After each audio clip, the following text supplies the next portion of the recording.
President Biden and congressional leaders met for the second time on the debt ceiling talks. House Speaker McCarthy and Senate Majority Leader Schumer spoke to reporters afterwards, and both said that the negotiations have improved. What has changed in this meeting is the president changed the scope of who's all negotiating. Appoint somebody from the president's team who can work with the speaker's team to see if we could come to an agreement. That is what the decision was made in this meeting. So the structure of how we negotiate has improved. What gave me the most hope, and there were a bunch of things, is that everyone, including the speaker, agreed we need to be bipartisan. The idea of having a partisan bill we knew would get us nowhere, and everyone freely admitted that. Joining us now to talk more about it is Alex Thompson, who is Axios' national political correspondent. He is on the White House beat. So, Alex, let's talk a little bit about this. This is a significant change just from the perspective that the White House is now admitting that this is a negotiation. It's not going to be a clean debt bill that's passed. Absolutely. You've basically seen a change up, not just in the strategy, but also the team that the White House has sent to do this.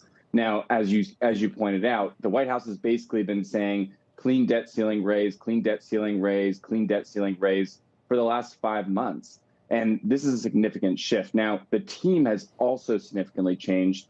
Biden aide Louisa Terrell had been taking the lead in these negotiations. Soon after this meeting, Speaker McCarthy and the White House both announced that Steve Ricchetti, longtime aide to Joe Biden for over 10 years now, and a legislative veteran from the Clinton era, and Shalonda Young, the OMB director, would now be taking the lead. Now, interestingly, about 45 minutes later, the White House clarified that Louisa Terrell would still be part of this negotiation, so it would be a team of 3.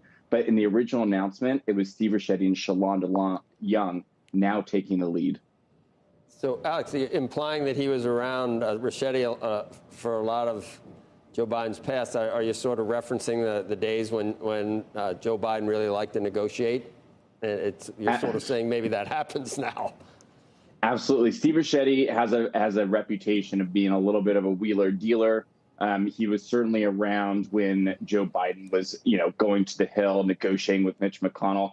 And, you could see a repeat of those cases, which, back in those days when he was vice president, he really upset the left wing of the party because he would make a negotiation at the last second. You're already seeing some rumblings from the left wing in Congress saying, we can't make these sorts of concessions. And, we have a few innings here to go because you're already seeing some progressives getting a little restless. Yeah, I saw Senator Warren and others in that Washington Post piece. But there's a big difference between 2-year spending caps and 10-year.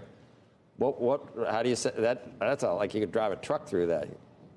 I mean, this is exactly why Speaker McCarthy says even though the negotiation has changed, both sides still remain far apart on the substance.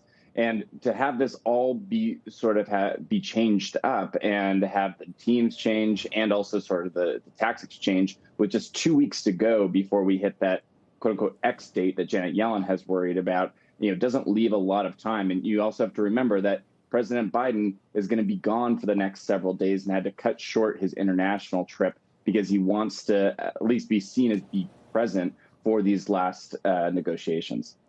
Alex, what do you think the likelihood is, though? I think a lot of people looked at this and said there's movement. That means that this will get done. You also heard